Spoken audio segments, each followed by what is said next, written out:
દિવ્ય દયાનો જય. ખ્રિસ્તવાલા ભાઈઓ તથા બહેનો, જુલાઈ 14મી તારીખ ઉપાસના ચક્રમાં સામાન્ય કાળનો 15મો રવિવાર છે. શાસ્ત્રપાઠ સાંભળીએ. માર્કનો ગ્રંથ 6 અધ્યાય 7થી 13મી કલમ સુધી. ખ્રિસ્તવાલા ભાઈઓ તથા બહેનો, માર્કના ગ્રંથમાં 3જો અધ્યાયમાં પ્રભુ પોતે ઈચ્છતા હતા એવા માણસોને પસંદ કરે છે. ત્યાર પછી એમને તાલીમ આપે છે. પોતે ઈશ્વરના રાજ્યનો સંદેશ પ્રચાર કરે છે. માંદાઓને સાજા કરે છે, મરેલાઓને જીવતા કરે છે. અને પછી છેલ્લે પ્રભુ ઈસુ એમના શિષ્યને મોકલે છે. એ આજના શુભ સંદેશમાં સામાન્ય માણસોને પસંદ કરી પ્રભુ એમને પાવર આપે છે, શક્તિ આપે છે.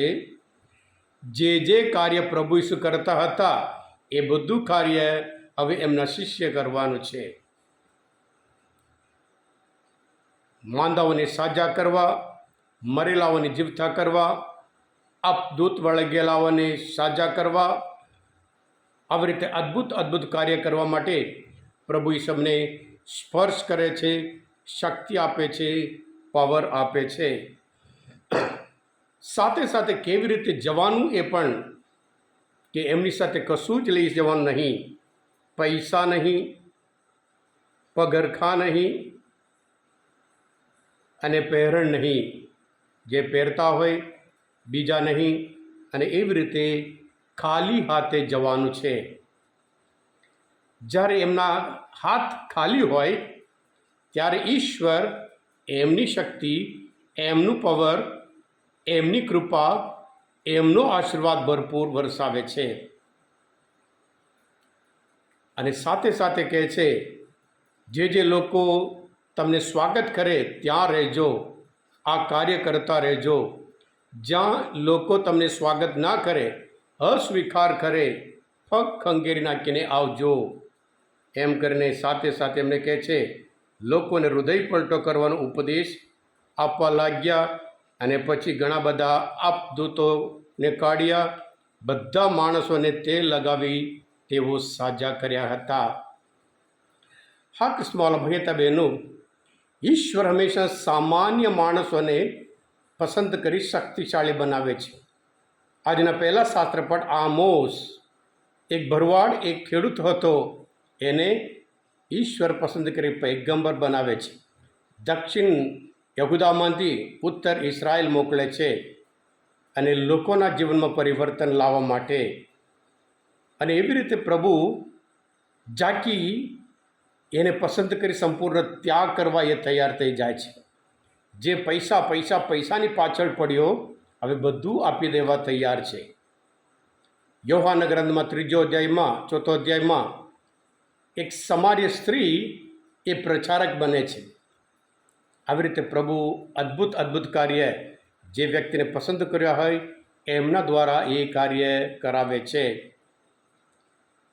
આપણે જાણીએ છીએ ફ્રાન્સિસ ઝેવિયર એક યુનિવર્સિટી પ્રોફેસર એટલા પ્રખ્યાત થયા. ઇગ્નેશિયસ લોયોલા કેટલું મહાન વ્યક્તિ થયા. મધર ટેરેઝા એક સામાન્ય શિક્ષક તરીકે ત્યાં આવ્યા અને કેવી મોટી વ્યક્તિ, મહાન વ્યક્તિ થયા, એ બધું આપણે જાણીએ છીએ. આમ જીવનમાં ખ્રિસ્તવાલા ભાઈઓ તથા બહેનો, હંમેશા પરિવર્તન આવે છે. ઈશ્વર જેને સ્પર્શ કરે છે એમના જીવનમાં પરિવર્તન. અને એવી જ રીતે સામાન્ય જીવનમાં પણ મા બાપ એમના દીકરા દીકરીના જીવનમાં મોટું પરિવર્તન લાવે છે. ડૉક્ટર જે દર્દી હોય એમના જીવનમાં એટલું મોટું ચેન્જ લાવે છે. ગુરુ શિષ્યના જીવનમાં એટલું મોટું પરિવર્તન લાવે છે. અને સાથે સાથે શિક્ષક વિદ્યાર્થીઓના જીવનમાં મોટું પરિવર્તન લાવે છે. ધર્મગુરુઓ પોતાના ધર્મજનોના આધ્યાત્મિક જીવનમાં મોટું પરિવર્તન લાવે છે. હા ખ્રિસ્તવાલા ભાઈઓ તથા બહેનો, આજના શાસ્ત્રપાઠ મનન ચિંતન કરતાં કે પ્રભુ કહે છે, તારા સર્વ કાર્ય પ્રભુના હાથમાં સોંપ, તે તને સફળતા બક્ષે.